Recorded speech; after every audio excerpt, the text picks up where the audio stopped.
Okay.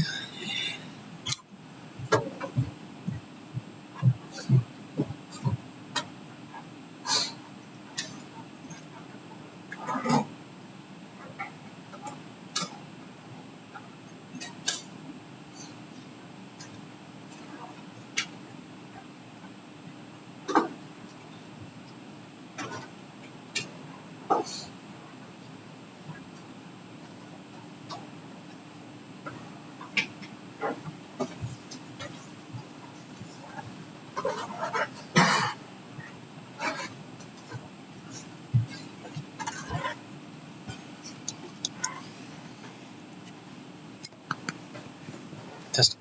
Testing. Testing. Testing.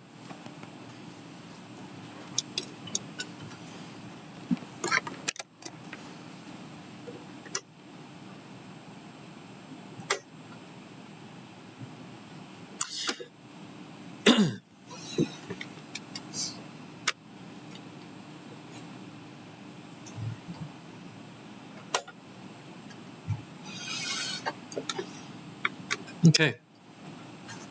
Okay, so it looks to me like the microphone system has failed. Oh, maybe it's turning back on. Can you hear it? Test. 1, 2. No? Yeah, it looks like the microphone system might be down today, which is pretty unfortunate. But wait. No? Yeah, I think it's down. So I will project as much as I can. My apologies for the late start. I was talking with the assistant director of the Duderstadt Center about some pretty exciting things for the future of the Viz Studio, things that could impact future versions of the course, and quite a few of our other courses, actually. Things are expanding, things are evolving, and it's a very exciting time, but these are things that would affect the future, as in future students, as in not you.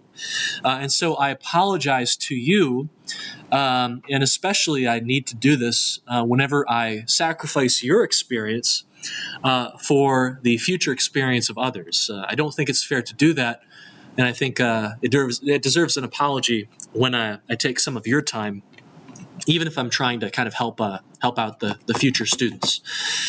So you are here this semester, and you deserve my best performance and effort, and so I want to give that to you, and I'm sorry I was a little bit late today. If you look at where we are on the schedule, and really quickly, let me make sure people can hear me, all right? So I think you can hear me, hopefully, so last lecture, the first half of lecture, part 1 of our last lecture, we didn't have any audio. We did not have any audio, and that's a darn shame. But if you missed last lecture, if you couldn't hear stuff, know that I posted a link to a previous semester's version of Lecture 9. So you can check that out. It has roughly the same content, kind of starts and ends at a different place, but it'll still be useful to you. This time, we'll be hopefully very loud, and you'll be able to hear us the whole time. If you look at where we currently are on the schedule, we are right in the middle of that P2 milestone project. P2 has a little bit of a different feel to P1 because whereas P1 had a little bit of us kind of walking you through the project, helping you build things, explaining stuff, it only had a little bit of that, right? Project 2 is actually going to have a bit more of that. So for the next few lectures, we will be talking about Unity. We'll be talking about that big Mapbox project that we are in, how to do things within it, how to kind of think about it. And then kind of probably toward the middle of P2 Alpha, you're going to really start to stretch your wings, stretch your legs, right? Use your wings and kind of do your own stuff. But P2 is definitely a little bit more of a guided project than P1 is in this course. So I think it's a more complicated project than P1. There's a little bit more going on. The textual programming just isn't quite as easy as the blueprints can be. Blueprints aren't easy, but I think C# code, if you're not used to it, is even more of a challenge. So in any case, we have a really cool company I want to show you today, and this is another one of those companies that I get the warm and fuzzies when I think about them. SaganWorks. I remember when Erica Block, the founder, the creator of SaganWorks, pitched her company at IGDA Ann Arbor. And this was, I think, like 2017 or 2018 when we had just created it. And it was actually in Ypsilanti instead of Ann Arbor. It's in downtown Ypsi. And she walked in and she had just this incredible command of the room, incredible presence, a really, really cool person Erica Block was and still is.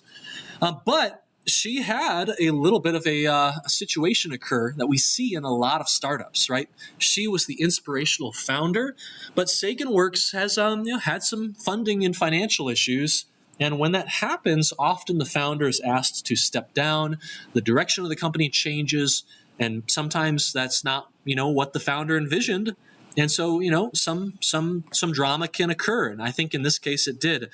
Not going to go deep into it, but I will explain what can happen.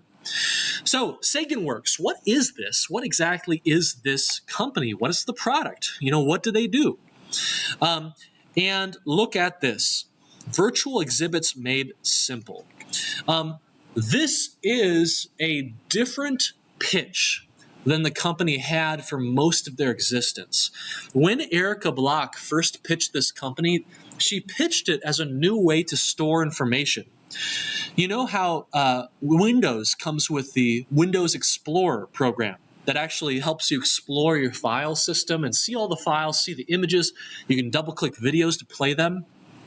You know how on Macintosh they have their equivalent, the Finder, right? And you use this little Finder window to, again, explore through your file system, look for files, view them. Sometimes if it's an image, you can just see it right there. It's very fast. You can search for stuff. Well, Erica's pitch was that these 2D interfaces are a bad way to store information that could be 3D in nature, that could be multimedia in nature, and that often people would try and find files in their file system, but they lose track of files, right? A file system isn't always very memorable. And so her pitch, and what you used to see on the website, is that SaganWorks was a 3D virtual environment where you could store your media and files. And because you would store them in an actual space, like a digital museum, you'd be able to find them faster. You'd remember where they were, and you'd be able to experience them in a kind of a higher fidelity way. And this often made that space look like a museum or an exhibit, right? Some people would want to curate their space, but that was never the main point of the product. The main point of the product was information retrieval, which is a much bigger, grander, problem to solve. There's a lot more money in that if you can get a corporation to do that kind of thing and buy in. But over time, that didn't work. It turns out having to put a headset on or walk through a 3D environment with your mouse and keyboard is a really slow way to just find a small but important file that is at a certain sensible place in your file system, right? Programmers that are extremely serious will often use terminal. They'll use a command prompt for everything. They've learned what the different commands are, and they've learned how to very quickly get around their file system to go to where they want to go, right? To use auto-completion.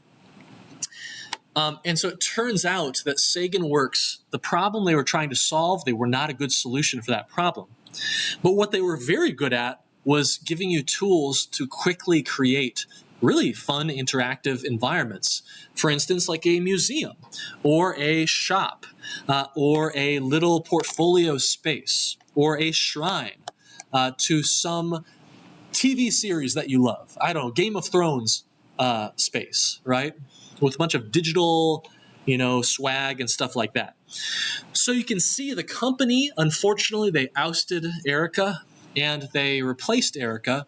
They kind of rebuilt the team a bit with a few of my students. And they, as far as I know, they pivoted to this new, more focused, probably more successful, but lower potential problem of helping people create virtual spaces quickly. So you can start creating for free, design and publish virtual exhibits. You can see like haunted house areas, Frankenstein themed areas.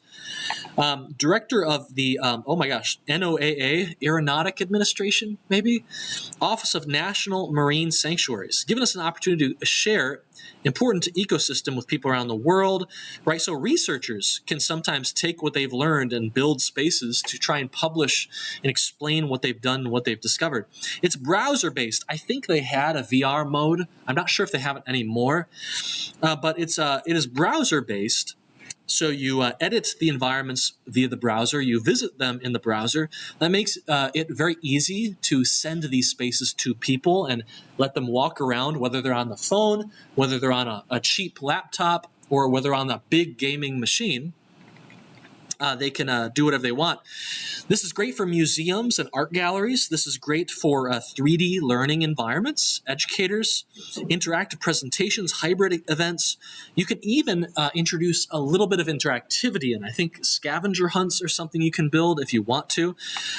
There's an editor, and I hope there's a little video here. It's very impressive.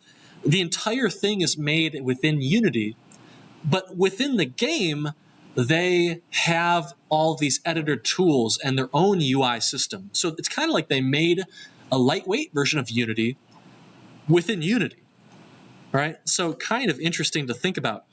You can pick a template, you can customize your content, you can upload 3D models, you can create basic logic tours, you can publish and share everywhere. And they make this very easy. They've got lots of UI built in. They've got editors for tinting materials and stuff. They've got characters you can have walk around and play different animations. They got lots of stuff. Like, they put a lot of engineering work into this tool, and now they're just trying to find customers. They are downtown Ann Arbor, which is super cool to see. You can literally just walk. I think they're on Main Street. They have an office. You can just literally walk out there and say hi to them if you want to. You can ask them if anyone remembers me, and see what happens. I'm always a little bit miffed by this loading time. I know it's not bad for what they've got. It's not that fast though. Okay, I just want to explore. I wish I could full screen this. I don't know if I can. But I can look around. Oh, full. There we go. I can look around. Okay. I can click to kind of walk. I think I can use, I can use arrow keys to walk like I'm playing a first-person game, which is super cool. You can add text to the environment. You can have objects. When you add an image to the environment, you can actually kind of zoom in, and just by clicking on it, right? It's very nice and very nice for people who don't play games very often. You've got good atmosphere. I wonder if they have any audio. You've got animations going. So pretty impressive stuff. You can even have like a film that plays. You can play a video. Let's see. Any audio? Hello? Maybe this video doesn't have any audio, but I'm pretty sure you can get audios going. All right. Oh, it's a WebM. I don't think those often have audio. At least the ones I've seen are usually silent. Anyway, how does this company make money? So you can start building your environment for free. They cap you on the number of scenes you can have, and they kind of restrict editing tools for you. You're limited to kind of, I think, a built-in 3D model library, so you don't have full flexibility. And you're also limited to storage, so the size of the environment you can create is also limited. But you can pay money. You can even get they have a nonprofit educational discount for you. That's really cool. And they'll allow you to kind of upload your own models. They will give you a lot more space, 250 megabytes, which is almost nothing, to 250 gigabytes. Now we're talking, okay, of storage.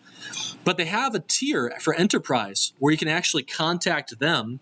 And like so many of the companies we've seen, you can actually hire them to create custom content on your behalf if you want something really professional or you don't have time or skills to do it. So a very, very cool company. We don't, I think Ben, was Ben one of my students? I don't think he was, but that's a very familiar name. Cool company. I wish Erica was still listed here. Anyone have any comments or questions on SaganWorks? proud Ann Arbor company. Hopefully they blow up. They might have wanted to take over the world, but failing that, I really hope they can pound out a recurring revenue source and sustain and be a nice kind of local business with a nice global customer base. That would be a really great thing if they could expand to like double-digit team size, hire some of our students around here, and make Ann Arbor proud. Okay, I think many people would be happy with that, but I think investors are not usually happy with that. That's not good enough. All right, and I think some founders say that's not good enough either. So, pretty cool stuff. I want to show you the true power of the Unity editor. These game engines are so flexible and so powerful. They can do so many things, but the developers at Unity, the game engine programmers at Unreal and Unity, Epic Games, right? We can't know everything you're going to want to do with these editors. Okay, you might build some car commercials, but you might build a first-person shooter game, or you might build an online visualization platform like SaganWorks. We don't know what you're going to want to do with this powerful tool. So here's what we're going to do. We're going to make these engines customizable. And you can see an example of this here. Here, a game developer decided to customize Unity, which is something you can do by writing what's called an editor script. And they're going to make a special component that you can use to play the video game Doom inside of Unity. Okay, let's take a look. While you're making Unity game, if you add the Doomed component and click Doom, look at that. Oh, you know why we're not hearing audio? The TVs. Brittle. Okay. It makes you wonder if I don't think the people watching the stream or the recording heard any of audio from the game. They heard my voice, but maybe they did. Maybe they did, and it's just we, like in person, didn't hear it. So let's check it out. Here we go. You click the big Doom button.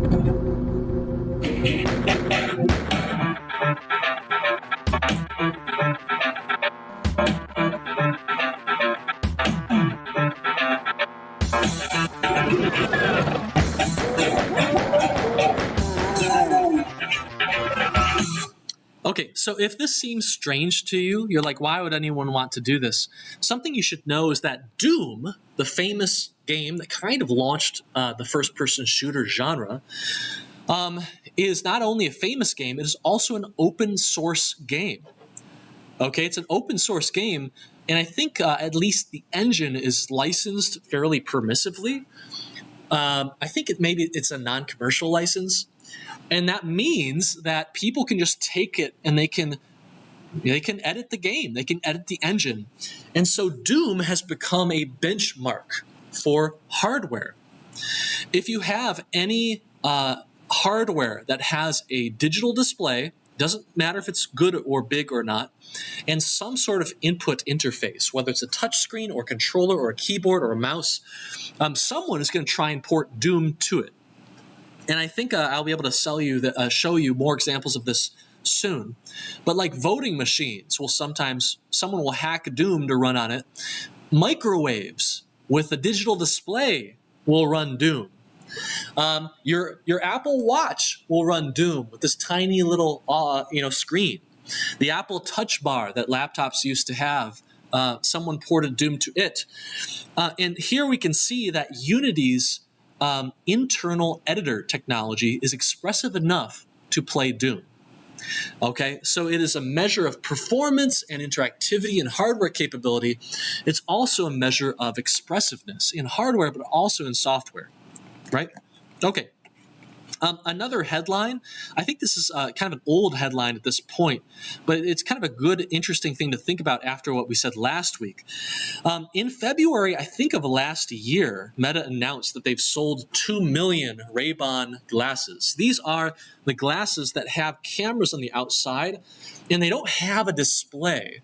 Well, the new versions do have a display on the glasses, but they have an audio source, those speakers. So the glasses can talk to you, and they also have a microphone so you can talk to the glasses. They basically feed your commands and your questions that you say to an LLM. And then Meta's, I think, Llama AI system responds and tries to do things for you or get you information you need. A killer app for this is translation. So when I go to Shanghai and I can't read a sign, I can look at it and say, hey, Meta, what am I looking at here? What does this say? And it will tell me what the sign says. And so this is kind of thing. I think it can also like capture audio for you and like tell you what's being said if you're hard of hearing. The new versions are like about $800, and they actually have a display, so live captioning capability, and they can feed you information visually instead of just via audio. And these things are going wild, okay? The sales curve might be going exponential, right? And Meta, for as much as they have struggled to sell the metaverse, it looks like it might be paying off for them, because all that expertise in hardware creation and hardware development and VR knowledge is now coming in very handy as they move into the world of AR glasses. I would not be surprised if Apple showed up within a year or two with their own version of glasses. Who knows, all right? Maybe Meta is going to become a big winner here, okay? It looks like they may have failed with this latest VR push, but they might make a comeback, okay? They're not out of it yet, and this is a real glimmer of hope for them. So congrats to them. Their tech is really impressive, right? This is getting to the point where people might actually wear these and not, they're not too heavy. They don't look weird. They just look like glasses, okay? No big deal. And they have these crazy killer features. I've really been thinking about buying some of these for myself, actually. So some killer apps include spontaneous recording. You say, hey, Meta, start recording, right? And if like your child is like doing something for the first time or speaking their first words, you're going to be really happy you had those glasses on. If you're skiing, you've got some spontaneous moments happening, you're going to be really happy. All right, super happy you have these. I personally expect Google to return Google Glasses soon, right? Google Glasses came out a decade ago, it feels like. People found them to not be very useful and be kind of creepy because they could be recording and you didn't know they were recording. And they didn't work very well, apparently. Their battery life wasn't very good. It could be the case that they were simply too ahead of their time. Mobile processors and battery technology have both improved. And we also know how to deal with the privacy problem a bit better. So we can, for instance, have little lights that turn on and tell people when someone is recording or not. And so I expect Apple and Google and everyone and Amazon, all the big players, to start rushing into this now that Meta has apparently, seemingly, maybe struck some gold. Okay? So anyway, now they have to move very fast in order to capture as much of that market that they've earned before everyone else shows up too. So really, I feel like when I think about VR and AR, I really am very interested in these technologies, but I've been very depressed for a while. Do you kind of understand why? It's a little bit of we're in that part of the Gartner hype cycle where we're firmly off the peak of hype and we're now down in the dumps. People are saying the metaverse is garbage, it failed, VR is finished, right? It's never going to go anywhere. And now it seems like we're finally kind of climbing back up into that long-term utilitarian pragmatic slope where we say, okay, actually, there's some really good use cases. It's not going to take over the world, but there's genuinely great use cases for this tech. Who knows? AR glasses might take over the world. I'm waiting for AR contacts, okay? But good luck with that, right? You have to get crazy miniature if you want to make AR contacts a thing. Okay, and then pretty soon people say, I don't want to wear contacts. You know why I don't wear contacts or glasses? Because I got the LASIK eye surgery. So can we get some biological embeds? Okay, can you just put a chip into my eye, please? Why not, right? Well, It's exciting to think about, okay?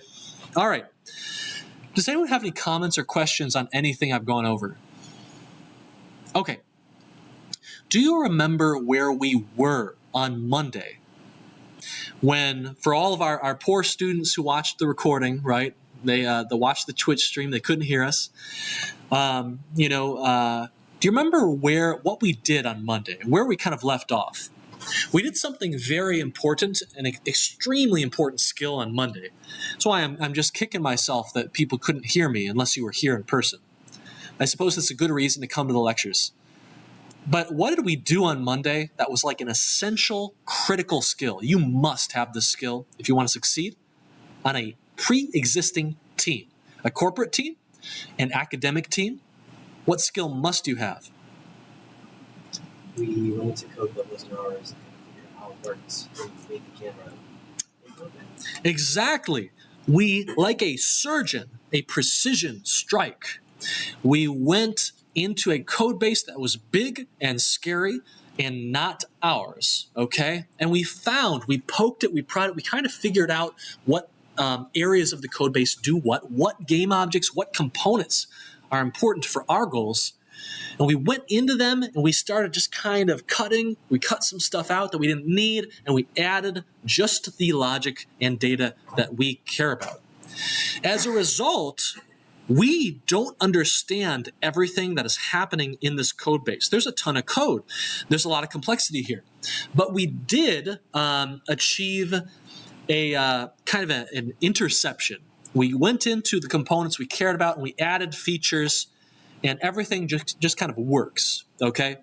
This is to say it's possible to get some real productivity happening in a code base where you don't understand everything. And the example that I talked about was the Sims 4 code base. By the time I got there, it was millions of lines of code. And I had to find just the parts I really needed and cared about in order to do a good job, all right? We also talked about this idea that when we have a choppy signal, we want to kind of smooth it out. Now, this isn't perfectly smooth, but it's kind of quite a bit better than how it used to be.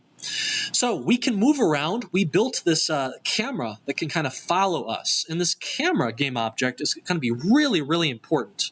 You're going to have to add some features onto it. So a good example is that in Pokemon Go, and you can just watch here. So as I run around, let's not play this maximized. As I run around, you can see that we're loading in new tiles. And we also have this camera that's following our character. But in Pokemon Go, you can do a really cool thing with the camera. What can you do? If you swipe horizontally, what does the camera do in Pokemon Go? You recently played it on Exploration AR, right? It rotates. Exactly, right? We get this camera where we swipe and the camera actually is going to kind of rotate around our character and give us this really nice view from any angle that we want. Kind of like what I just did right there. That's going to be one of the tougher tasks that you'll have to implement yourself, but we do have a guide for you that's going to give you some really nice hints. If you've forgotten your trigonometry, then you're going to be reminding yourself of how to move something in a circle. It's actually very easy if you know how to do it. But it's just one of those things you don't think about a whole lot because you don't usually need it. If you're a game dev, you need it often. So game devs often become very good at trig, but just normal engineers often aren't that great at it. So we have this situation where I can move around. But actually, if you remember the way that these games are structured, these games are designed so that there's this interactive mode. I think I can maybe find the slide from from Monday's lecture. There's this exploration mode, which is kind of high up, and we are walking around, right? You can see it right here, right? We're walking around the city of Ann Arbor, and we're looking for landmarks, and we are looking for trees, and we're looking for resources. We can see our inventory here. We can buy things from the shop. But then we have a second mode. In Pokemon Go, you have the second mode where you come close to the environment and you are trying to capture some Pokemon or you're trying to battle. And we have something similar to that. When you decide that it's time to plant a tree, or maybe one of our trees is being harassed and we need to go and save it from a squirrel, okay, those chunky Ann Arbor squirrels, we need to switch mode. We're going to click this switch mode button, and it's going to take us from the exploration mode to the interaction mode, close up. If we're in interaction mode, we need to be able to click that button and go to the exploration mode. And so we need to make that button work.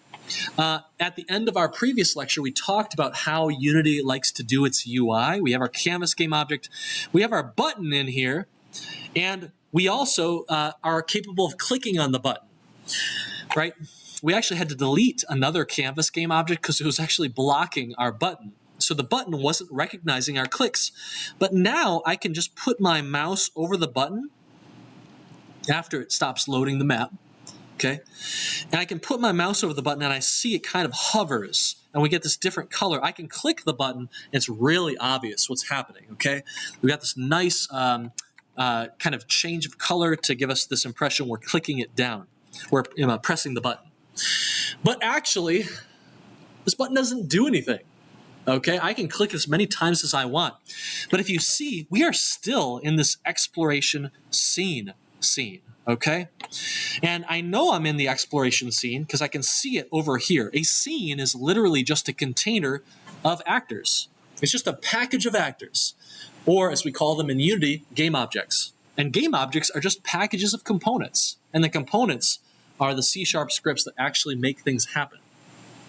So I can also see I'm in the exploration scene because of our little top bar here says it. Exploration scene, project 1, right? Or no, XR P2 workshop 1.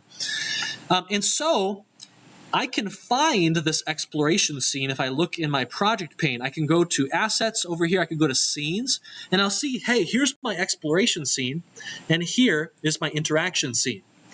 If I double click the interaction scene, I've changed all the game objects that I have over here. And I can go back by double clicking the exploration scene. And now there's my character, my button, right? But when I run this scene, we have a bit of a weird problem, okay? Nothing happens.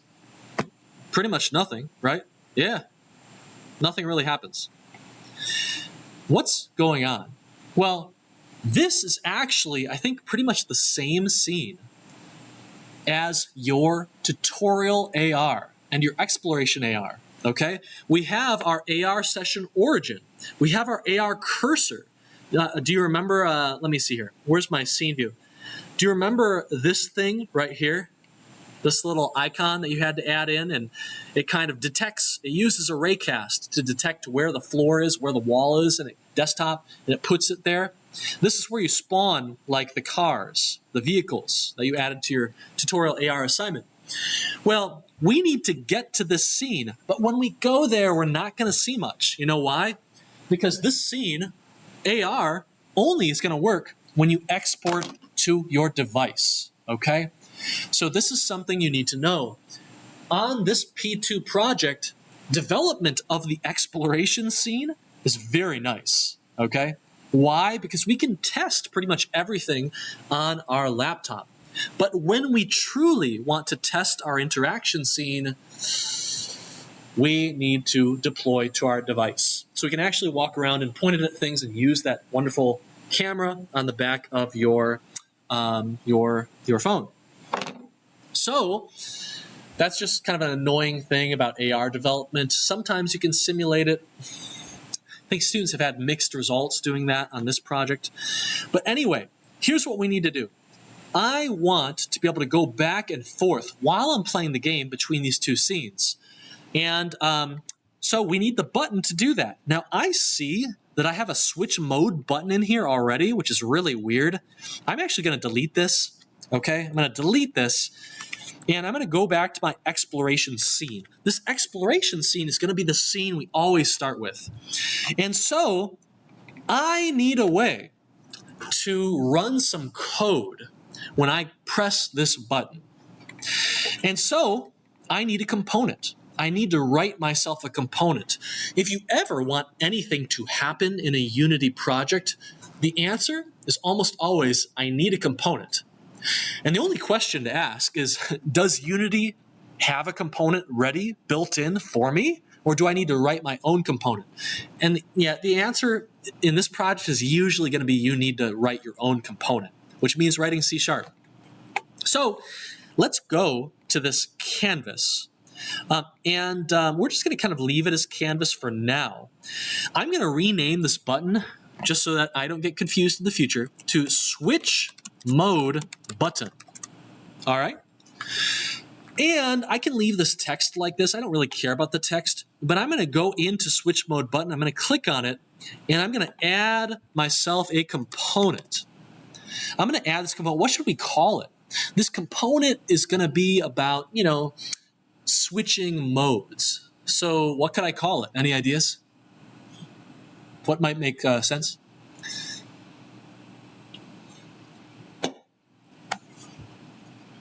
Just mode switcher?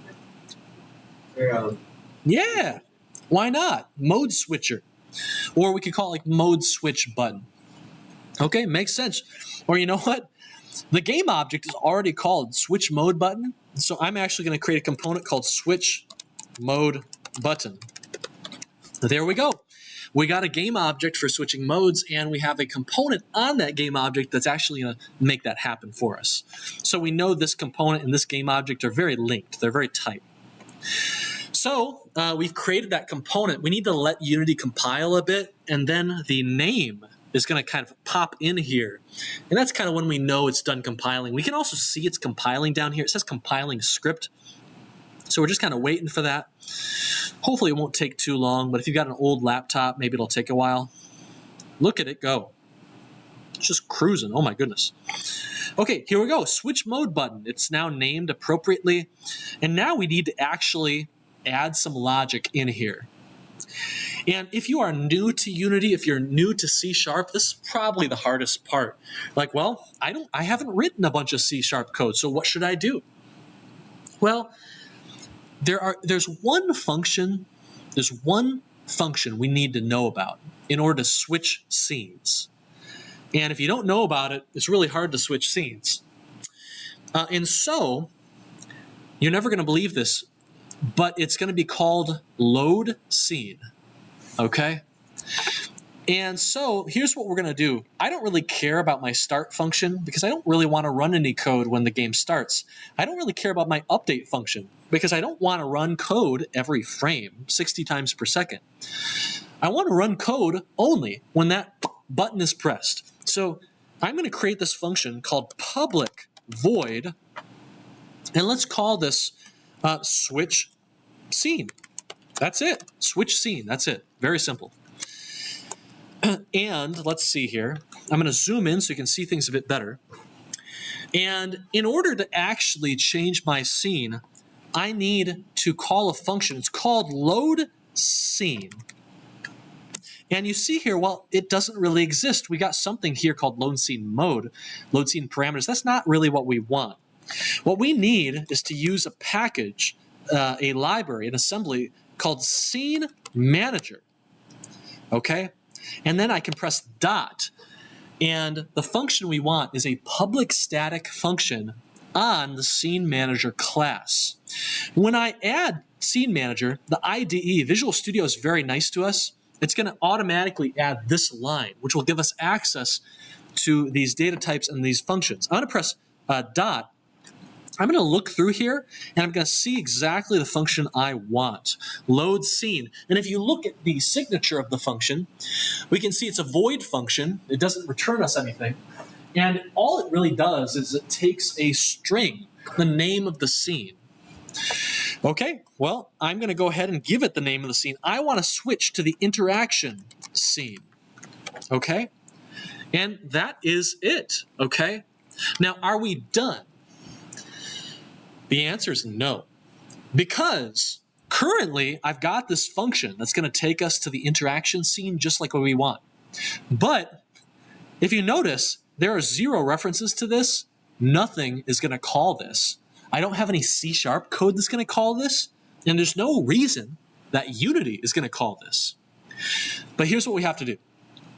We have to tell Unity that we want to call this function when we press that button. When we go to the button component, the button has this little on-click box in the bottom of the component in the inspector. I can go to plus, and then this is going to ask me for 2 things. Give me a game object, and then tell me a function I can call on that game object. In this case, it's quite easy. The function we want is literally in this exact component, right below the button component. But we still need to give it a game object. So I'm going to give it this game object. I'm going to give it itself. When I give it a game object, I just drag it in here, and then I go to no function, and I can look through all the components that this game object has. There's the button, but I have the switch mode button component. That component is right here, and inside here is a bunch of like inherited default functions. Don't worry about those. If you look at the bottom, I can find my custom switch scene function. And so now I've set the button up so that when the button is called, it's going to call, when the button is clicked, it's going to call that function that we want. And so, well, let's see. And I want you to be watching that exploration scene, okay? Watch for exploration scene. I'm going to click the button. Ready? 3, 2, 1. There we go. We're in the interaction scene, and we can see all of those game objects. When we switch to a new scene, when we call that load scene function, we are getting rid of, we are deleting all of those game objects that we had in the exploration scene. We're deleting them all their components, all their data is being lost.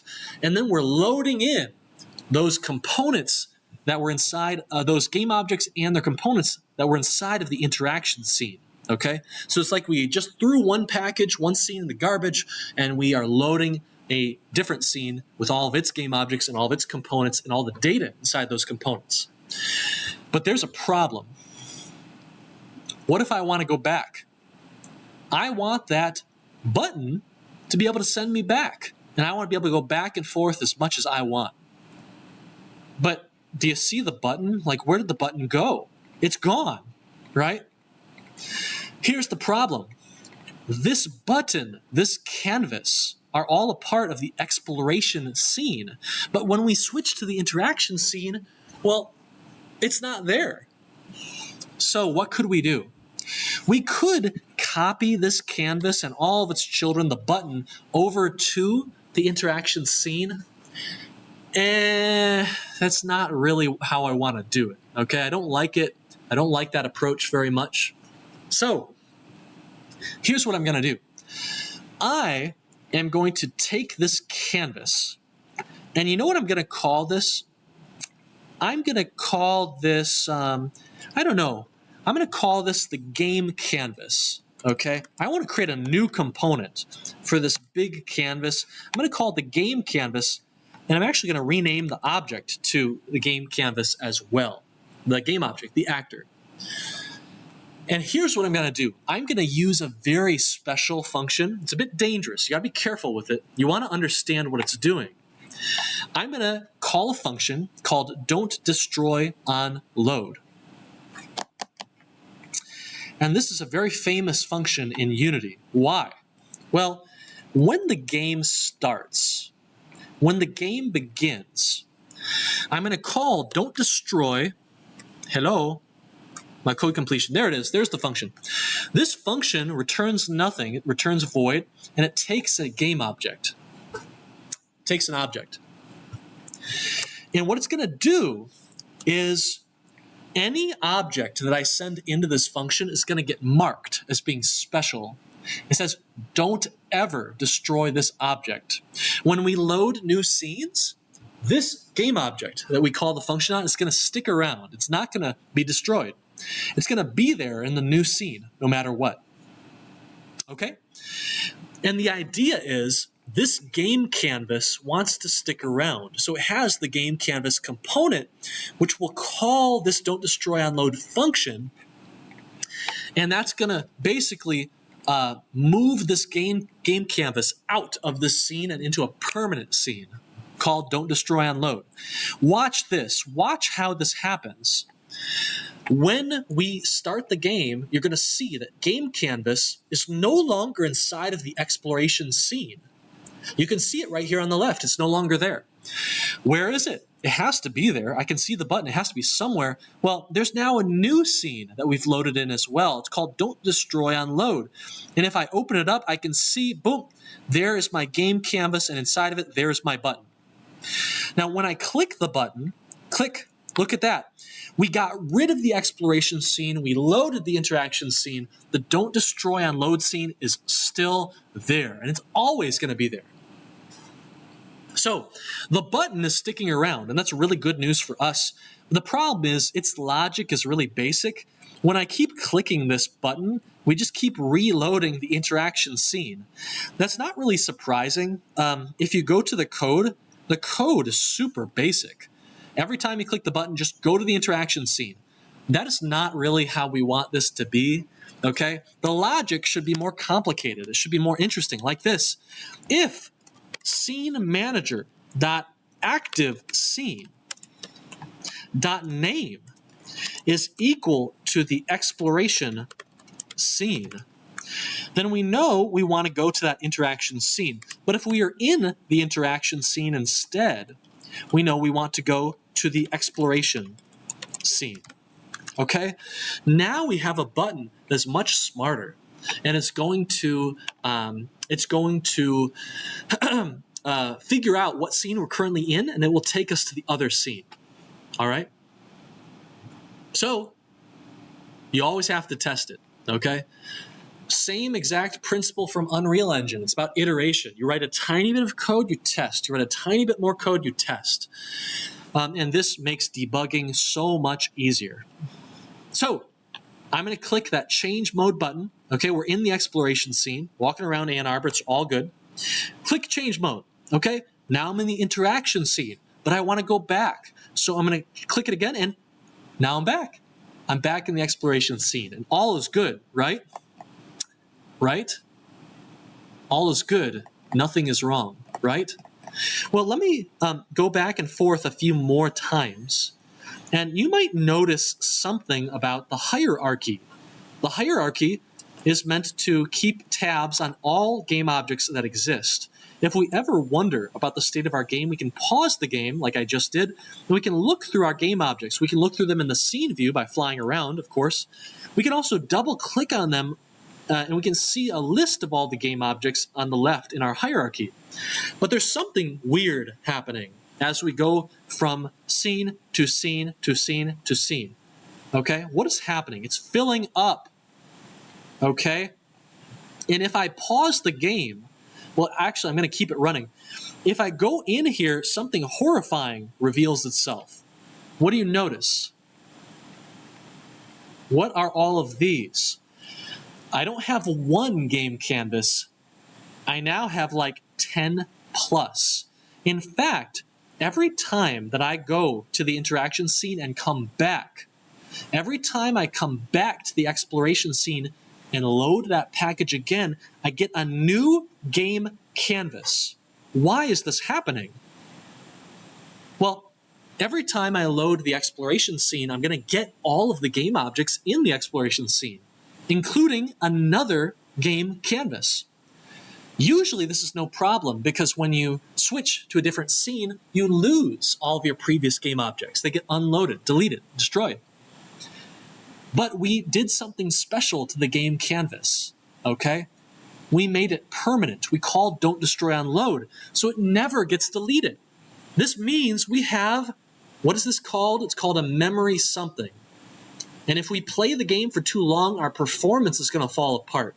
And we're using 10 gigabytes of memory, and our phone is about to explode because we've run out of RAM.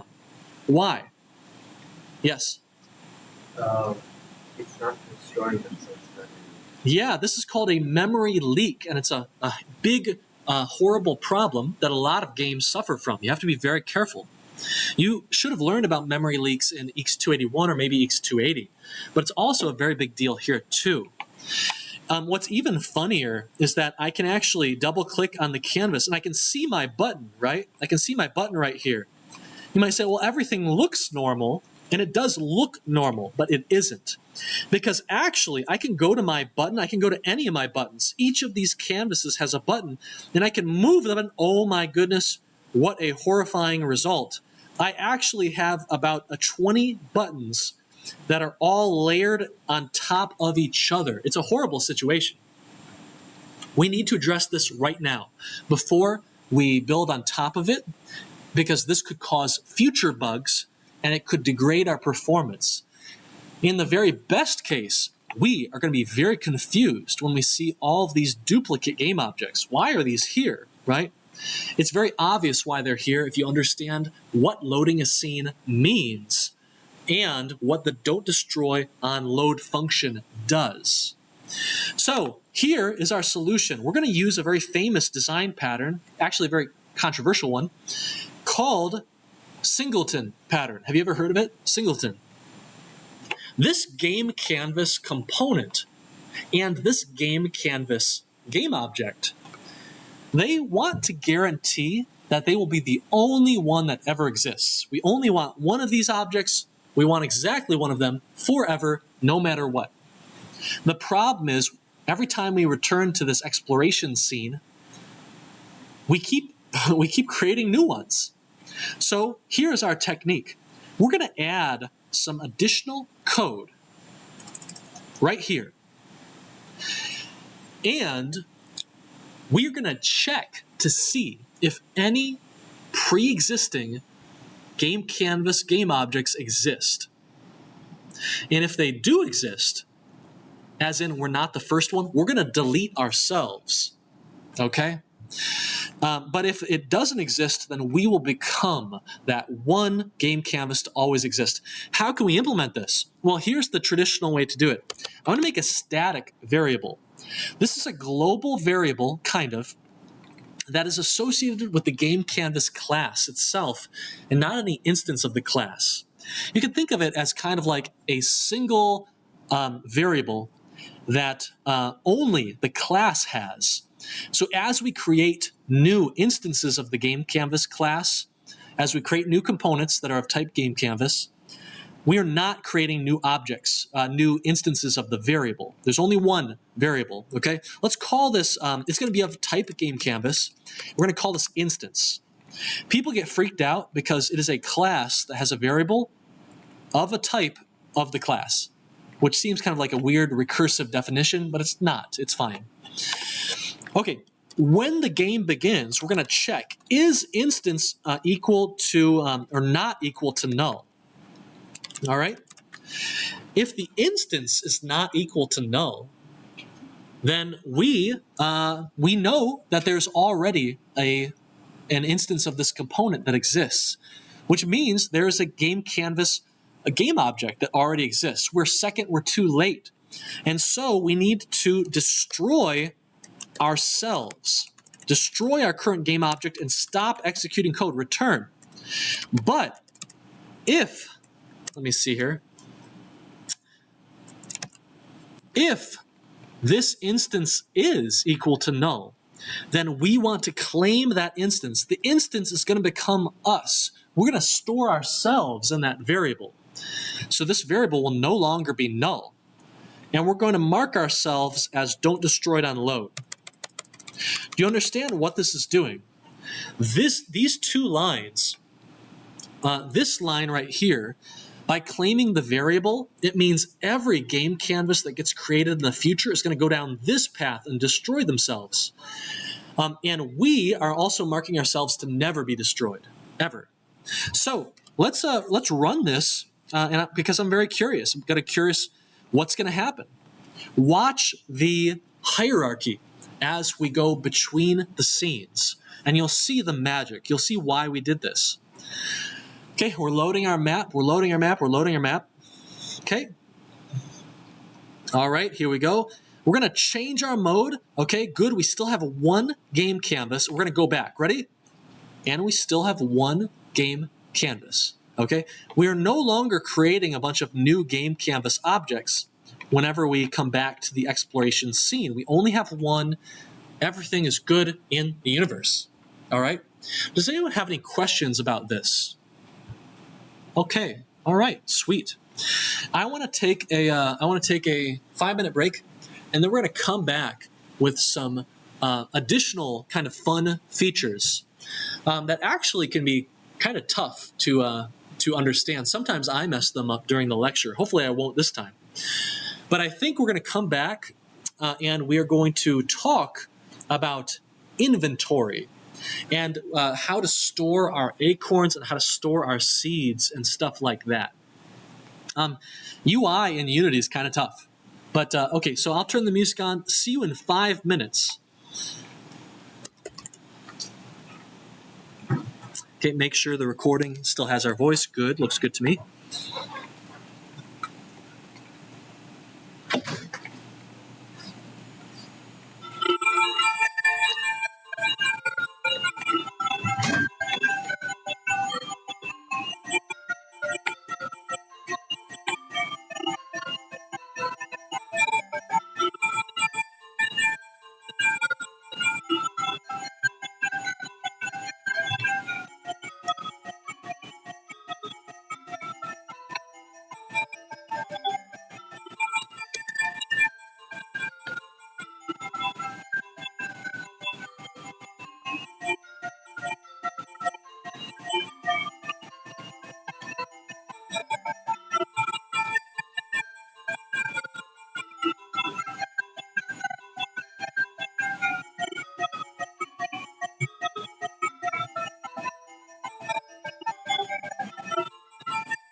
Okay, let's get back to it.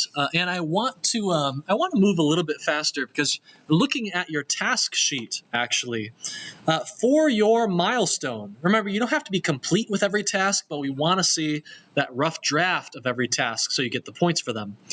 And if you look in here for this Monday, you have quite a few tasks. The cheat code, we already showed you. Orbit camera, we helped you do that one. But you still need to understand how to do things like landmarks, which we'll do in just a sec, probably next. And inventory bar and music, okay?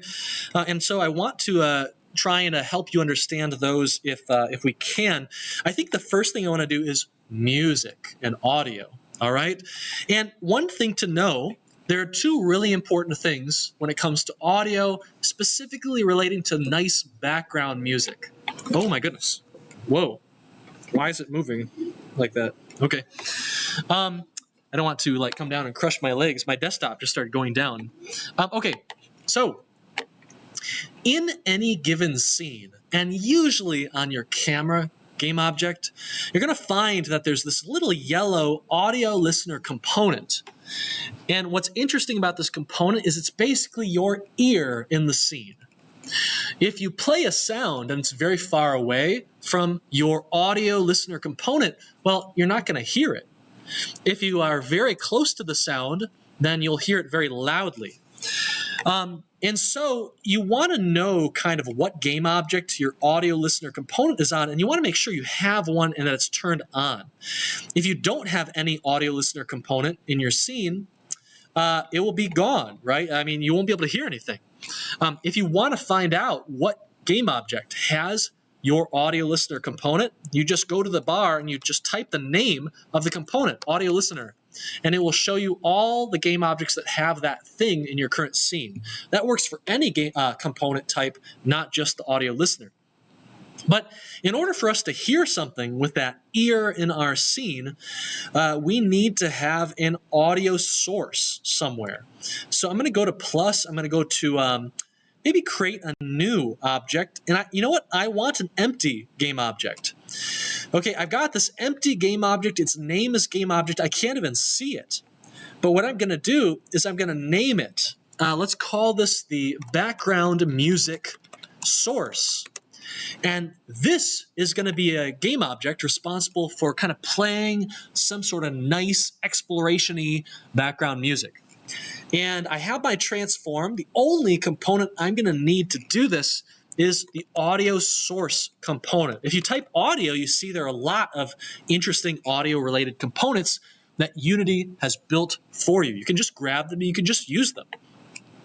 But I'm going to click audio source and look at all of the settings. There's so many, right? There's so many settings. Maybe the most important is this top one, the audio clip component setting, property, variable, whatever you want to call it.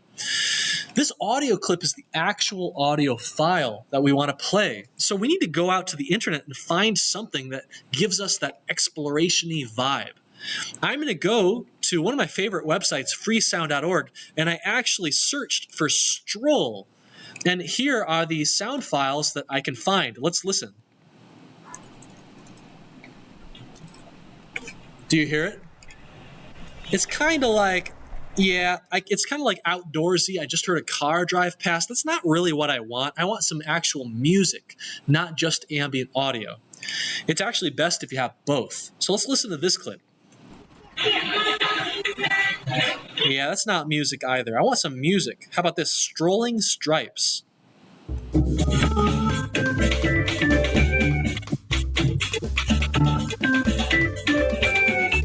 Right? Okay, so it's got some energy. It feels kind of cosmopolitan, maybe, right? Like you're walking down a city. It's like a Sunday. You got nothing in particular to do. I like the music, so let's look at it. Let's click on its name. I can see that this is Creative Commons 0, so this is pretty much a public domain piece of music. So we can use it without too many worries. I'm going to click Download Sound, and I get this WAV file. I'm going to bring this into my project. I can click this little button. I see it in my my pane. I'm going to create a little folder. Let's create a folder down here in our project pane. I'm going to call this folder Audio. And I'm going to drag this file right into my audio folder. Takes a moment, and then it's okay with it. And look at that. I've now got my audio file. I can even play it down here. Okay, right? Make sure it is what I think it is. Now I can come to my audio source, and I can go to its audio source component, and I can drag that clip in. I can also click on this little circle, and it will give me a nice menu of all the options I have. So when I play the game here, I think I'm going to hear it just fine, but if I play for too long, the music will stop. I need to click this button called loop, okay? And let's test it.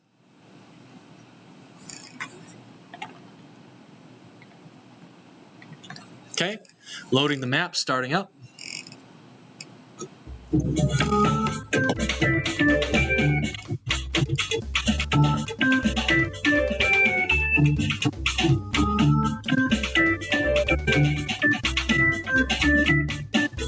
Okay. If you're curious, I ran to the side because I wondered if it would get more quiet as I ran away, got further away. This is a sound that is kind of entirely 2D. You see how spatial blend is set to 2D over here? That means that your distance from the sound doesn't affect anything. But if I switch this to a 3D sound in my spatial blend, watch what happens now.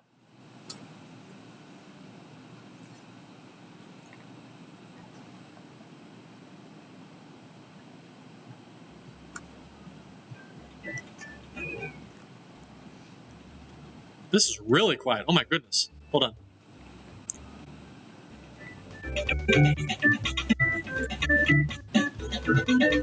As I start moving, the music sounds distorted.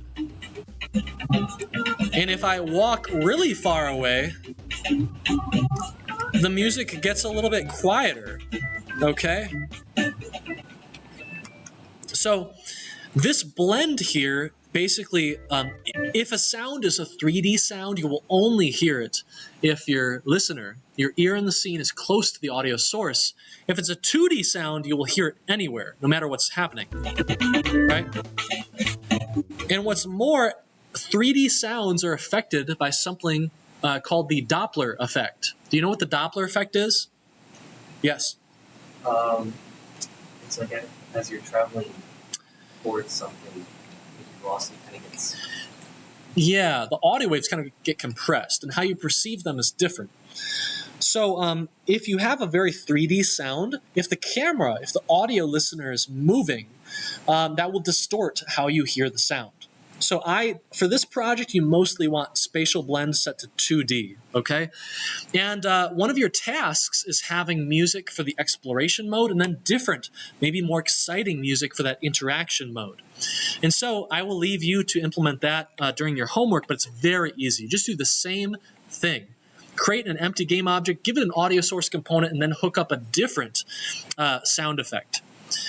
And you should be good, okay? Now, one big important thing in Pokemon Go,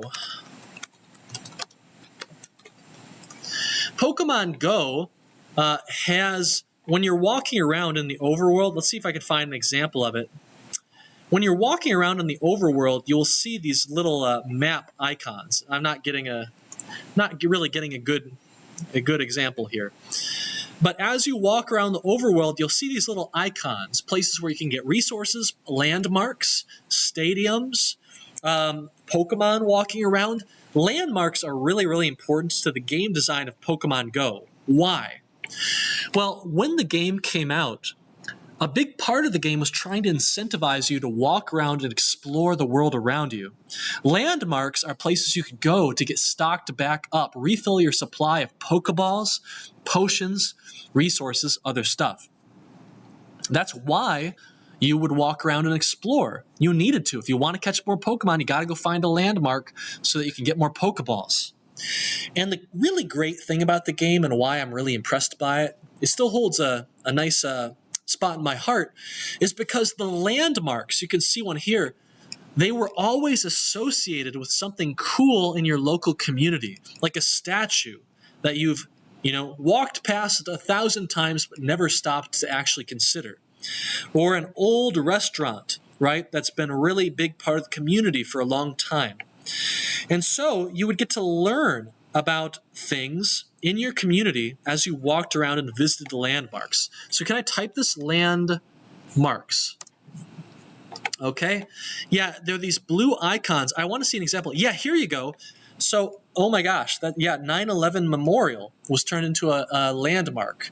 So that's, a pretty, very emotional thing to find in your neighborhood. In Philadelphia, it looks like One World, Many Cultures. It was like a mural in Philly, or a really unique store in Philly was a landmark. So you're walking around to these landmarks because the game design incentivizes this, and you're learning more about the space and community around you. And that's really, really good stuff. Okay, I wish more game design would help you do that kind of thing and engage with the world around you like that.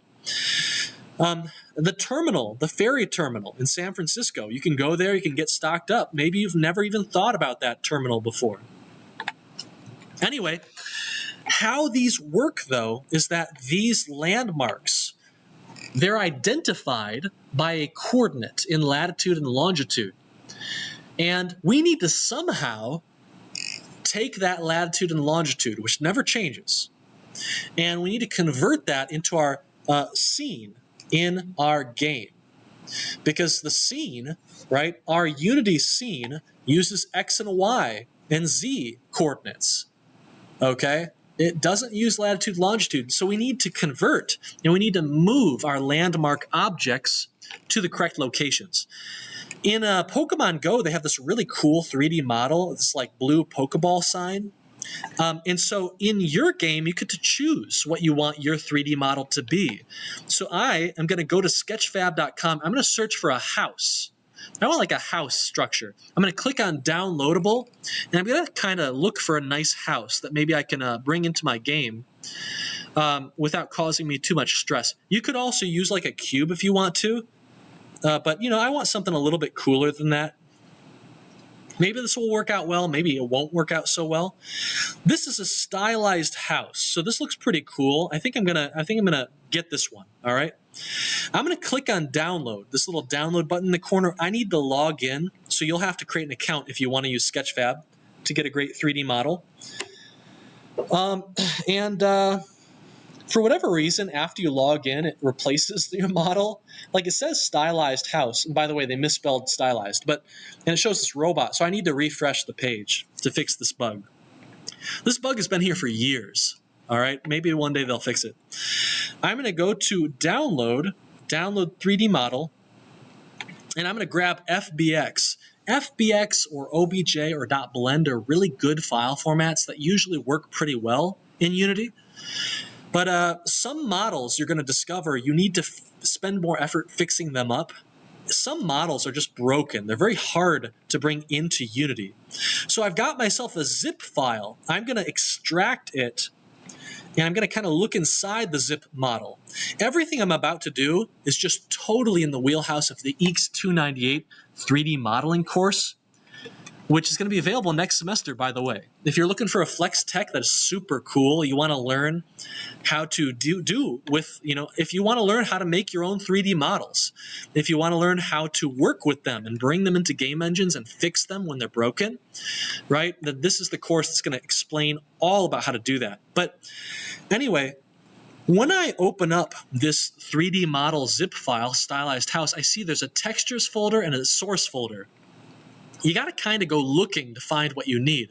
Here are a lot of great textures. And here is our source right here, our source folder. I'm just going to kind of bring these textures over here to the FBX. And I think I'm going to name the source folder let's just call this house.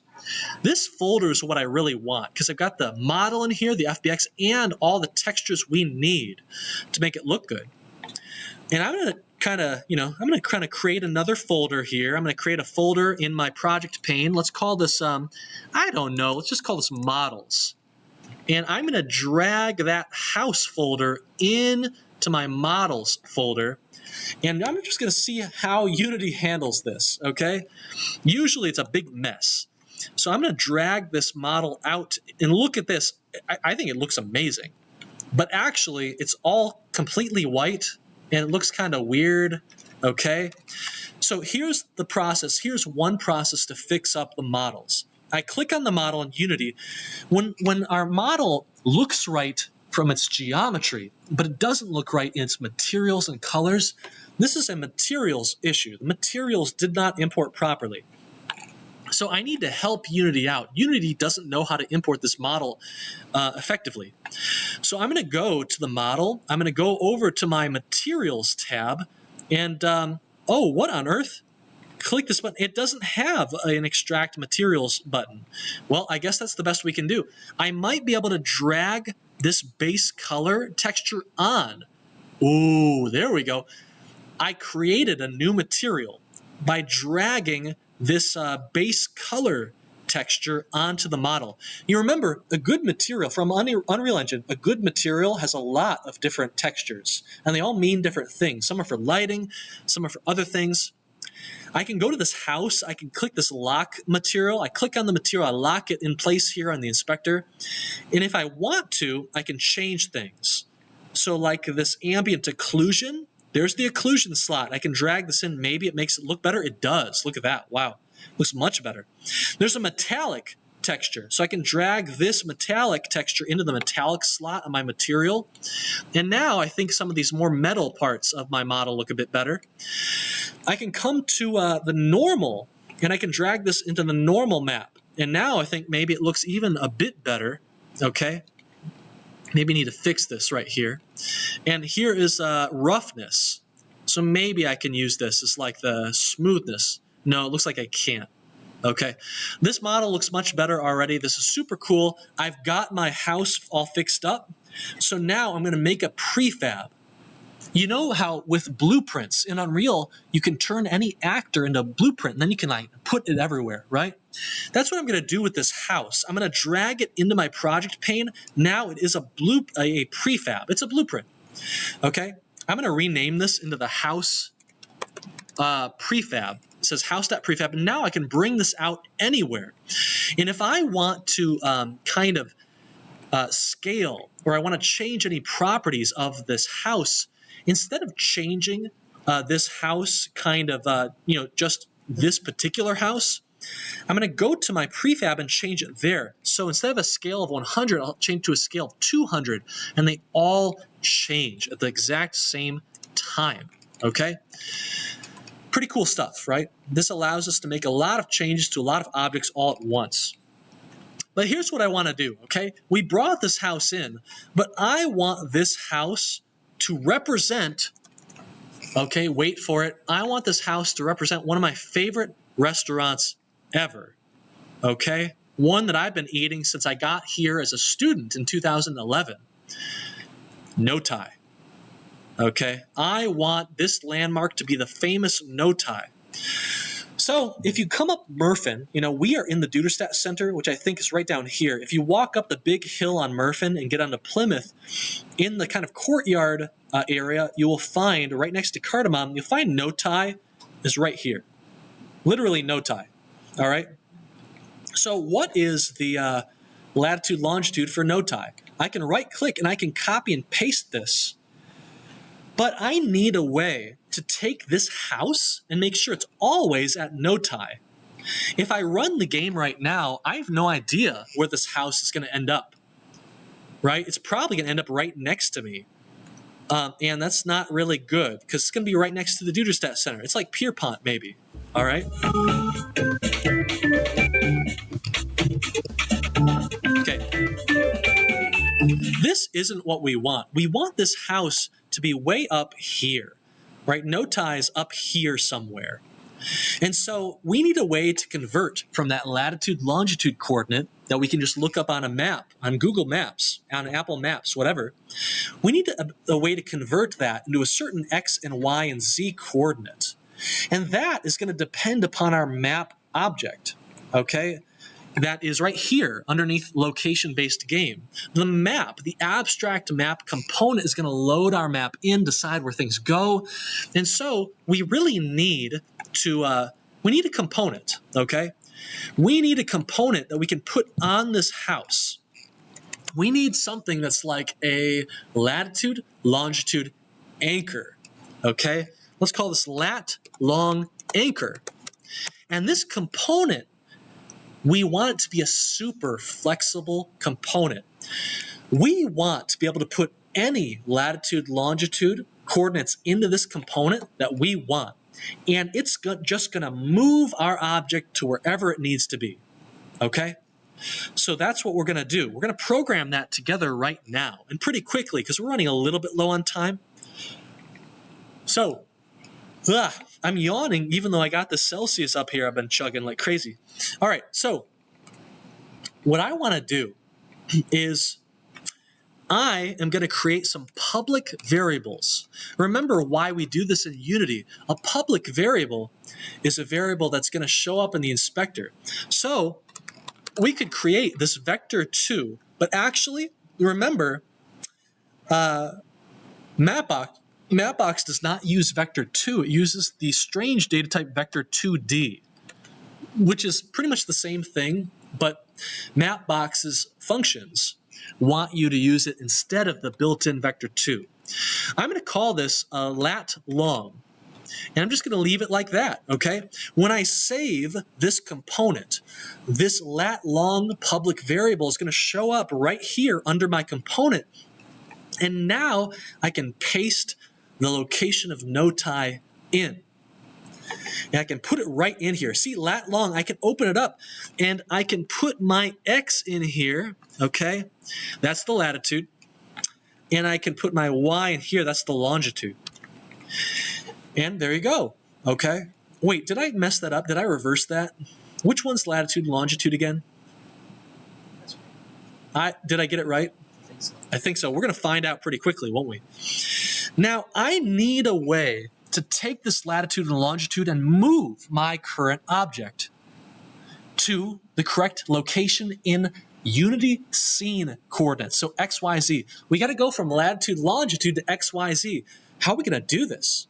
Well, fortunately, this component on our map, okay, this map game object has an abstract map component, and this component has some nice functions that we can use to convert. So here's what we're going to do. We're going to do this. We're going to do game object. We're going to do map object. We're going to find that map component, okay? Where is it, by the way? Anyone know where it is? It's inside of the location-based game. So first we have to get that location-based game object, okay? So I'm actually going to change this. Location game, okay? Now, if location-based game is not equal to null, because maybe it is, then we're going to grab the object inside of it, and that's going to be the map object, okay? This thing right here, capital M.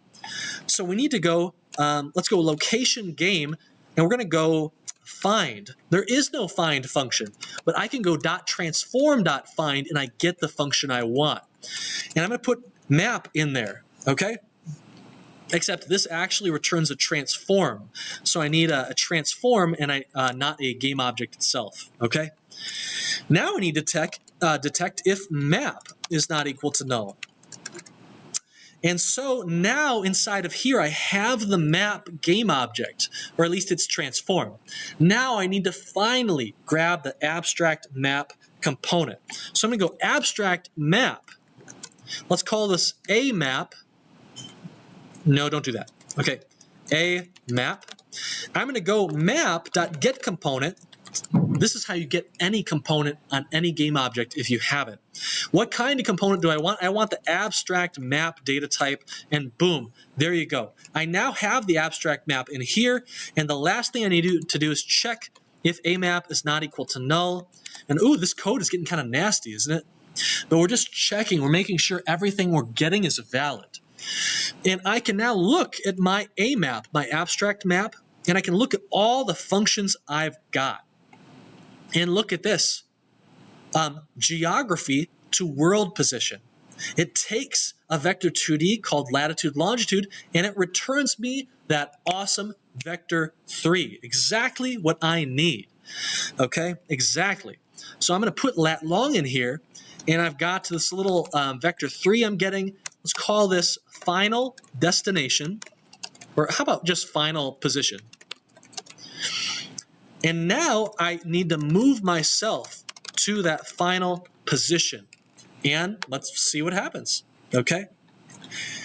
This is all going to be running every frame. If I made a mistake, then we won't get the behavior we want, and I'll have to do some debugging. I'll have to work backward to find out how far I'm getting in this function, all right? If this is working, this building, which we programmed to go to no ties latitude and longitude, it's going to jump over there to where it should be. So right now the building is like chilling with us. Okay. And now look at that, it's gone. So let's go up to no tie. We're going to walk around Pokemon Go style. And oh my gosh, right there at no tie. Okay. And you might want to put more information onto this building, right? You might want to have a name variable so that you can type in that this is the no tie landmark. Because then you might have the Central Campus Diag landmark. You might have the Burton Bell Tower landmark, the Beister Building landmark. And you're going to have to eventually add some code that allows you to tap on the landmark or close to it. So you might need something like a raycast and like a sphere collider, right? So you can tell that you're tapping on it. And then you have to bring up some UI that shows information, some history about the landmark. That's part of the game design. I don't think you need to do that this week to get full credit, but you'll need to do that eventually. So that it's not so ugly, I'm just going to kind of take this over here and kind of move it over there. Actually, no, you're going to see it when you're loading anyway, but that's okay. We don't care. The final thing that I need to do today before we head out is I need to kind of get you started with a little bit of your inventory, okay? Inventory bar. This is that really, really cool feature. You can see at the bottom here where we have a bunch of different buttons that we can click on in our inventory bar at the bottom of the screen. And we're going to have quite a few buttons. And each button is going to have a few things. It's going to have an image. It's going to have a number. It's a button, so you click it and we can run some code, whatever code we want. And we have a lot of buttons, so we're going to need to kind of swipe and be able to look at all the buttons at once. So let's go back to this canvas. This game canvas object is really nice for us because it is always here because we ran don't destroy unload on it. It's a singleton. So we're never going to have a duplicate or multiple of these. And it already has some UI in here. It has our wonderful switch mode button. So here's what I want to do. I'm going to go to Game Canvas. I'm going to right click. I'm going to go to UI. And then I want what we call the scroll view. Okay? The scroll view, at first, it looks like a little box. All right, which, you know, is kind of cool, I guess, but it's not in the right location on our UI. We want this at the bottom of our screen. So you remember from our Monday lecture how we dealt with that. We need to make the anchor at the bottom of the screen, okay? Then we can set it to 000 XYZ, and our object is down here. But we don't want to just center it at the bottom. We want to stretch it across the entire bottom of our screen. So we need a different anchor than just anchoring to the middle bottom part of our screen. We want to stretch, and that's what this does. So now we don't have XYZ, we have left, and we also have right. So we can zero these out, and now we're stretching across the bottom of the screen. So nice. But look at this, we're also kind of half off, half on the screen. That's not what we want. The problem here is that the pivot point, the center, air quotes, center of our object where we calculate our position from, it's in the center of our object. We want it to be at the bottom of our object. So I'm going to go to pivot. Instead of 50%, which is what we have here, I'm going to put it to 0. Now, when I take my Y position and make it 0, look at that. 0, 0, 0, and everything is perfectly at the bottom of our screen. Maybe I'm going to make this a little bit bigger, right? I really like nice chunky buttons, okay? So we have the scroll view at the bottom of our screen, and that's pretty cool, okay? But, you know, there's nothing in it. We need buttons. in order to make our scroll view come to life. And so we need to make ourselves a button, all right? Make ourselves a cool little button down here. So what I'm going to do is I'm going to come into the scroll view and I'm going to open it up. Do you see how it's like, man, there's so many objects in here. There's the viewport, and then the viewport has a content object. This content object kind of represents the actual stuff you want to be inside of this bar. But we also have a horizontal scroll view, and we have a vertical scroll view. And I'll tell you, I don't really want to see either of these. So I think what we want to do is we actually want to come in, and I think we can just delete both of these. Okay, I think that's okay. I hope it's okay. It's been literally a year since I've done this. So hopefully we're in business, okay? All right, so I want to come in here and start adding things to our content view. I'm going to right-click on our content view, and I'm going to create a button, and I'm going to create a legacy button. All right. Now, when I create this button, there's a bit of a problem. It's really tiny, and it's like, this is not how I want this button to come in here. All right. It's like in the center here. And when I add more buttons, I copy and paste, they're like on top of each other. It looks awful. They're too tiny. I can't read that. So here's something I want to do. I want to go to my content object, and I'm going to say, you know what? We're going to have a special layout to this content. I want a horizontal layout group. And when I add this component on, something strange just happened. Whenever I add children to this content object, I am getting this weird spreading action that's happening, okay? This is really nice. It's not putting the buttons on top of each other. So how big should our buttons be? Well, my content, okay, is 300 in height. So let's take this button, and I don't want it to be 30 in height, I want it to be 300 in height. And let's make it a nice square button. So 300 wide, 300 in height. And I'm going to go into this button, and I'm going to give it text that kind of fits. I'm going to click this best fit. Okay, and I'm going to make this button font, this max size, really big. Now, I've got a really cool, little button. I can read the text. But I don't really want text in most of my button. I do want some text to kind of say, how many we have. So I'm going to go in here, and I'm going to take this text, and I'm going to say, you're not going to stretch across the whole screen. I'm going to anchor you to the top right part of the screen. And we're going to just kind of move you up here. And, I'm going to make you a bit smaller, okay? Not 300, that's way too big. How about like 100? 100 width, 100 height, and I'm going to move you over into this corner so that we can see you. I'm also going to make you a nice big 0 button, okay? And what's more, this button, I think, should have a cooler image than just this kind of square. So I actually have a bunch of images that I pre-downloaded, and you can get these. I think they're in next week's lecture. But I actually kind of want you to find your own buttons on the internet. I'm going to go up here to my top level folder. I'm going to drag in this experimental seed icons folder right here. Okay, here they are, and they're actually pretty beautiful, I think. I can go into this little button here, and I can drag in the beautiful magnolia sprite. Oh, actually, first, though, I have to grab these images, and I have to make sure they're marked as being textures. Oh, no, sprites, and they have to be single sprites. Then I think I can pull this magnolia sprite right in to my button game object. It has an image, and I can bring it right in. Oh, that looks pretty nice, doesn't it? My button here has a little number that I can't see all that well. So I'm going to add to this number, I'm going to add an outline component. And if my numbers are black colored, we can make those pop if we make this outline white. And we can make it a bit bigger, so 5 and -5, right? So now you can really see that 0, even though it's kind of on top of a busy background. So this is really cool, and I want to come in and play this. We've done a lot of stuff, so we need to play this game and make sure things are shaping up in a way we like. I'm going to make this screen a lot bigger so you can kind of see it a bit better. Okay, so let's go ahead and go to maximized, play maximized. And look at this. I can click on the button, and I can also kind of grab my scroll view, and I can kind of scroll around, okay?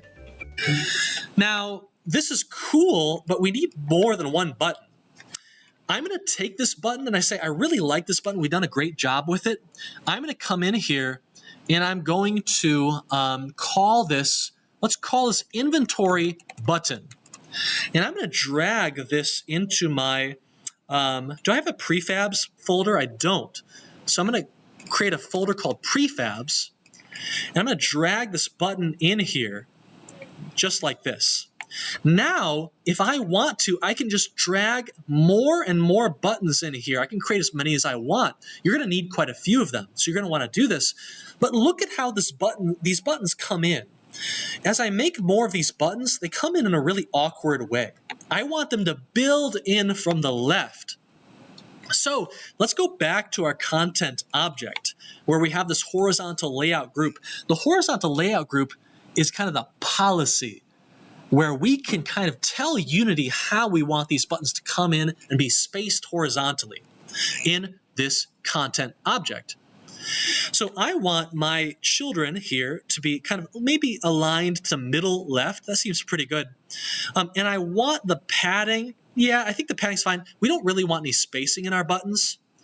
But I think that I want to unclick the child force expand. You have to kind of experiment with this to find out like what policy is going to work well for you.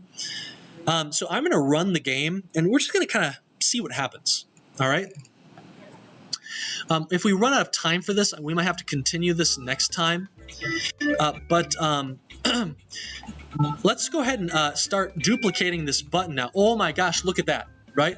I unchecked child force expand, and now I'm getting this really amazing behavior where I can just keep copying and pasting these buttons, and we're just kind of making this thing look at these things. We're just going. But there's actually going to be a bit of a problem. So let me put all these buttons in here. And you can see, well, I've got these buttons, but they all use the same image. So let's go in and see if we can maybe get some more interesting icons in here. So I've got like the palm, and then this is going to be like a pine over here. Yeah, why not, right? And it's starting to look really good. But actually, if you play the game right now, and I try and scroll to look at these other buttons off the screen, I'm going to have a big problem. I'm going to have a huge problem, okay? Look at, I'm trying to scroll, and I can kind of see, and then you let go of the button. You let go of the scroll, and it just doesn't scroll very well. It's like stuck to the left side here. And I think the problem is that my content object isn't expanding. The buttons inside of the content that are childed to it are expanding, but my content isn't. So in order to make this work, I think the way we do it is this. There's a component called content size fitter. And what's going to happen is as my children expand to the right, my content bar is going to expand with them. The content size fitter is going to kind of try and do this. So the content size fitter is very valuable to us. And let's see if I can look at this and show this to you. Because this, I think, is most of what you need for the homework. See, look at this. I've got all these buttons that are kind of expanding off the right side of the screen. And look at, when I click on the content size fitter, I think you can kind of see it. You can see it kind of expanding out to the right. And look at that. Oh my goodness. Now I can smoothly scroll to any end I want. It's amazing. Okay? Super, super, super cool. The final thing I want to do, there's a little gap down here that's like where the horizontal scroll bar used to be. I can go to my viewport and I can kind of fix that by setting this to 0. Okay? And now the viewport is expanding to the bottom. It looks beautiful. And the last thing I want to point out to you, and I need to do that again because I was playing the game, I lost my changes. The last thing I want to point out to you is that how do we actually give these buttons functionality? Well, here's how you can do it. I can go to this button and just like how we fixed up and gave functionality to the change mode button, I can go into this, what button is this? This is the Magnolia button. And I can click on plus, and I can give it any game object I want, and I can hook up any function I want right there to do whatever I want. In this homework assignment for this week, you're going to have to implement a basic functionality where I click on an inventory button in my bar, and it spawns in an object. It spawns in a tree in interaction mode. Well, this is the same logic that you did when you were spawning in the trucks, the flying vehicles, right? The cars in tutorial AR, right? It's all coming back. And so let me see here real quick. Interaction mode, music, seed placement. This is the one. When you click a button on the inventory bar, you need to GameObject.instantiate some sort of tree. It could be just a cube this week. It could be a model you get from Sketchfab, but you're going to spawn it in, and it needs to be visible. That should get you all the points for this week, okay? And so it's not going to be that bad. You should be able to figure this out, and if you're having trouble, come to office hours. I'm going to show you real quick that all of this stuff, like it works regardless of what scene you're in, right? No matter what scene I'm in, this wonderful canvas is going to stick around, and so life is good. Okay, we got no tie chilling out up here. We can unlock some seeds here. We can get our numbers up here, right? Eventually, you're going to program that little text number to say, like, how many seeds do you have? But that's not super important this week, okay? We'll focus on that kind of stuff next week when we come back. Does anyone have any questions or comments? Then we're out of here. Okay, everyone. Hey, this week, right, this lecture, you can actually hear me in the recording, okay? So I wish you good luck. Hopefully, as you follow along and implement these things into your project, think about why you're doing what you're doing, and I encourage you to experiment, okay? That is how you learn most effectively. As you follow my tutorial, you are building, you're constructing a mental model from scratch of what is actually going on in Unity. Game objects, components, C#, buttons, UI, scenes, and you're building out your mental model, and eventually you will use your mental model, as imperfect as it might be, you will use it to make predictions and build things I haven't shown you how to build. That is when you know you've really learned something, okay? And you build out that mental model, you refine it, you fix it over time by experimenting, by going off the rails. You can't perfect your mental model by simply just doing what I show you during the lecture, okay? So go off the rails, and if you run into trouble, just Control-Z, Control-Z, Control-Z. Get back to me, okay, and I'll help you. This is also great. Version control will save you. If you're making commits all the time, then if you break everything and ruin your project, you don't have to start from scratch. You can just discard changes. Boom, you're back, all right? Okay, everyone, good luck, have fun, GG, and I will see you on Monday, okay? See you then. Have a good weekend.